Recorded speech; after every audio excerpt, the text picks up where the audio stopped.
નમસ્કાર દર્શક મિત્રો, હું છું એડવોકેટ સોનલ બારિયા. આપ સર્વનું સ્વાગત છે મારી ચેનલ લીગલ વિજ્ઞાનમાં. દર્શક મિત્રો, એક મિત્રનો પ્રશ્ન છે કે મારા જે પિતાજી છે તેમને જે કહી શકાય કે રજવાડાઓ વખતે જે પ્રમુખ હોય છે તેમના દ્વારા ખેતીની જમીન આપવામાં આવેલી. હવે આ જે ખેતીની જમીન જે તે સમયે આપવામાં આવેલી એ જમીનની અંદર અત્યારે ગણોતની જમીન બોલે છે. તો શું અમે હમણાં એ ખેતીની જમીનને કોઈને વેચી શકીએ કે ન વેચી શકીએ? કારણ કે અમારે એ જમીનને હવે જરૂર નથી અને અમારે એનું વેચાણ કરીને કોઈ નવી પ્રોપર્ટી ખરીદવી છે. તો હવે અમારે આની અંદર શું પ્રક્રિયા કરી શકાય? તો ચાલો દર્શક મિત્રો, આજે આપણે આના વિશે સંપૂર્ણ માહિતી મેળવીએ. તો દર્શક મિત્રો, જ્યારે તમે ગણોતની વાત કરો ત્યારે એટલું તો સમજવાનું કે ગણોતની જમીન એટલે એવી વ્યક્તિને આપવામાં આવેલી જમીન કે જેને ખેડવા માટે આપવામાં આવી હોય, કે જે પોતાનું જે તે સમયે એમને જે આપવામાં આવી હોય ખેતીની જમીન એ એમનું પરિવારનું જે ગુજરાન ચાલે તે હેતુસર, અથવા તો ક્યારેક રજવાડાઓ દ્વારા જે વ્યક્તિએ કોઈ સારું કાર્ય કર્યું હોય તો એમને ઇનામ સ્વરૂપે પણ આપવામાં આવતી. એટલે જે ગણોતની જમીન છે એ આપણે જો અત્યારે હાલની પરિસ્થિતિમાં જો સમજીએ તો એ સરકારશ્રી દ્વારા આપવામાં આવતી જમીન, કે જે એવા વ્યક્તિને આપવામાં આવતી કે જેને ખેતીની જમીન ન હોય અને એનું પોતાને જે કહી શકાય કે ગુજરાન ચલાવવા કે પરિવારનું ગુજરાન ચલાવવા માટે આવી ખેતીની જમીન અમને ખેડાણ અર્થે આપવામાં આવતી. અહીંયા જે પ્રશ્ન છે તેમાં એવું છે કે રજવાડા દ્વારા આપવામાં આવેલી જે ખેતીની જમીન છે તેને વેચવી છે, પરંતુ તેની અંદર ગણોતની જમીનનો જે કહી શકાય કે ઉલ્લેખ છે તેનું શું? તો સ્પષ્ટપણે કહી દઉં કે જે ગણોતની જે જમીન છે અથવા તો જે ગણોત ધારા અંતર્ગત આવતી જે જમીન છે એનું તમે ક્યારે પણ વેચાણ કરી શકો નહીં. એટલે તમને રાજાએ આપી હોય કે રાજાના જે પ્રમુખ હોય એમને આપી હોય કે જે તે સમયે રજવાડાઓનો કહી શકે કે રાજ હતું, તો તે સમયે તમારા પિતા દ્વારા કોઈ સારું કાર્ય કરવામાં આવ્યું હોય અને ઇનામ સ્વરૂપે પણ જો રાજાશાહી વખતે એમને જે જમીન આપવામાં આવી હોય એની અંદર જો ગણોતની જમીનનો ઉલ્લેખ હોય તો એવી જમીનને તમે કોઈને પણ આપી શકો નહીં. ફ્રીમાં તમે ખાલી ખેડાણ અર્થે પણ આપી ના શકો. વેચાણની તો વાત જ અલગ છે દર્શક મિત્રો. તમે વેચાણ તો ના જ કરી શકો, પણ કોઈને ફ્રીમાં પણ તમે એવું ના કહી શકો કે લે આ મારી ખેતીની જમીન છે તો તેમાં તું ખેડાણ કર. કાયદો આવું કહે છે.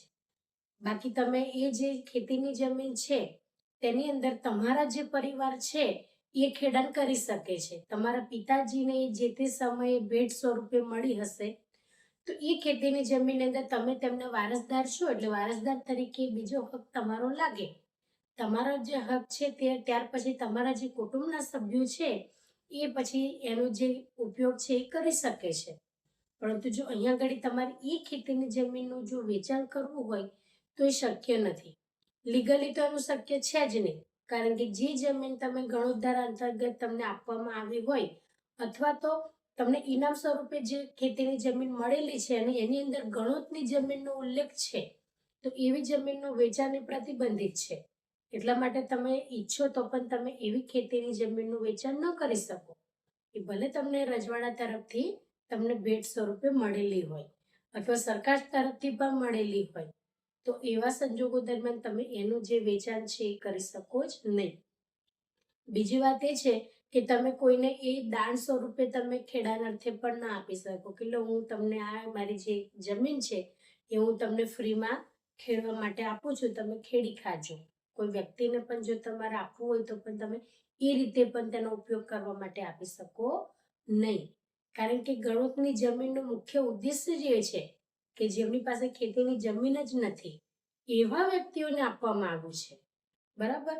એટલે એવા વ્યક્તિઓને જ્યારે આપવામાં આવ્યું હોય ત્યારે એના પછી એની અંદર ઘણા બધા કાયદાઓ નવા આવ્યા કે જે અંતર્ગત આ પ્રતિબંધ લાગ્યો છે કે જે ગણોતની જમીન હોય અથવા ગણોત ધારા અંતર્ગત આવતી જે ખેતીની જમીન હોય એવી જે વ્યક્તિને મળવાપાત્ર રહેલી હોય એવા વ્યક્તિએ ક્યારે પણ એ જમીનનો એ વેચાણ રૂપે કોઈ પણ પ્રકારનો ઉપયોગ કરી શકે નહીં.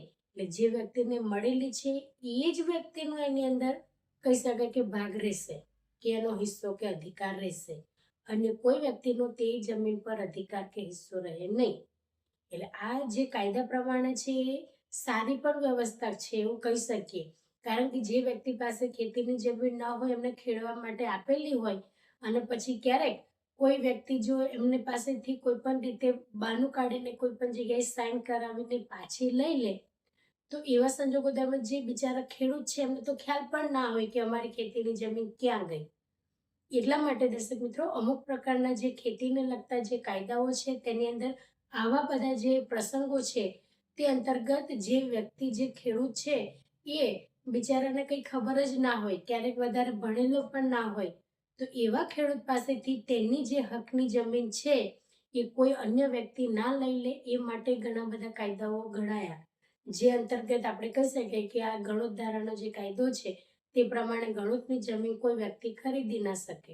એટલે કોઈ વ્યક્તિને ખબર છે કે આ વ્યક્તિને આના વિશે કોઈ માહિતી નથી ને હું એની ખેતીની જમીન પડાવી લઉં, એવા રીતે કોઈ કહી શકે કે કપટપૂર્વક પણ કોઈ વ્યક્તિ ગણોત ધારા અંતર્ગત આવતી જમીનને જે ગણોત વ્યક્તિ છે તેમની પાસે કે જે ખેડૂત મિત્ર છે તેમની પાસેથી કપટપૂર્વક પણ પડાવી શકે નહીં. એટલે આ જે કાયદાનો જે હેતુ છે મુખ્ય હેતુ એ જ છે કે ખેડૂતને ખબર ના હોય ને કોઈ અન્ય વ્યક્તિ તેની પાસેથી ખેતીની જમીન પડાવી ના લે. એટલા માટે દર્શક મિત્રો આવી જે ખેતીની જમીન છે કે ભલે તમને રાજા તરફથી મળી હોય કે રજવાડા તરફથી મળી હોય કે સરકારશ્રી તરફથી મળેલી હોય, પરંતુ આવી ખેતીની જમીનની અંદર જો ગણોતની જમીનનો ઉલ્લેખ હોય અથવા ગણોત ધારા અંતર્ગત આવેલી જમીનનો જો ઉલ્લેખ હોય તો એને બિન ખેડૂત કે પછી ખેડૂત કોઈ પણ વ્યક્તિ હોય એમાં એવી ખેતીની જમીન એ ખરીદી શકે નહીં. અને જો કદાચ કોઈ કારણસર એવું વેચાણ થયેલું હોય અને જો તેનો કોઈ પણ પ્રકારે તકરાર ઊભી થાય તો એવી જમીન છે જો રાજા રજવાડા તરફથી મળેલી ભેટ સ્વરૂપે છે તેમ છતાં પણ એવી જમીનનું જો વેચાણ થયેલ છે અને એવી કોઈ તકરાર આવે છે, ફરિયાદ આવે છે, તો એ જે ખેતીની જમીન તમને મળેલી છે ભલે તમારા પિતાને મળી પરંતુ તમારા પિતાના વારસદાર તરીકે અત્યારે તેનો ભોગવટો તમારી પાસે છે. તેમ છતાં પણ જો તમે એવી ખેતીની જમીનનું વેચાણ કરવા જાઓ છો અને પાછળથી ખબર પડે છે તો એ સ્ત્રી સરકાર થઈ જશે દર્શક મિત્રો, જે તમે વેચવા માંગો છો ને એ ખેતીની જમીન. એટલે બેટર એ છે કે તમે તમારી પાસે રાખો અને એ જે ખેતીની જમીન છે તેની અંદર ખેડાણ કરો. એટલે આ રીતના જે પ્રતિબંધિત જે કાયદાઓ છે તે અંતર્ગત આવી જે ખેતીની જમીન છે એનું તમે ક્યારે પણ વેચાણ કરી શકો નહીં. એનો તમારો માત્ર ને માત્ર તમે અથવા તમારા જે પારિવારિક સભ્યો છે એ જ તેનો ઉપયોગ કરી શકે છે. તો દર્શક મિત્રો આ જ રીતના ઇન્ફોર્મેટિવ વિડીયો મારા ચેનલના માધ્યમથી તમારી સમક્ષ રજૂ કરતી રહું છું. જો તમને વિડીયો સારો લાગ્યો હોય તો તેને લાઈક કરજો, શેર કરજો અને ચેનલને સબસ્ક્રાઈબ કરજો. જય હિન્દ.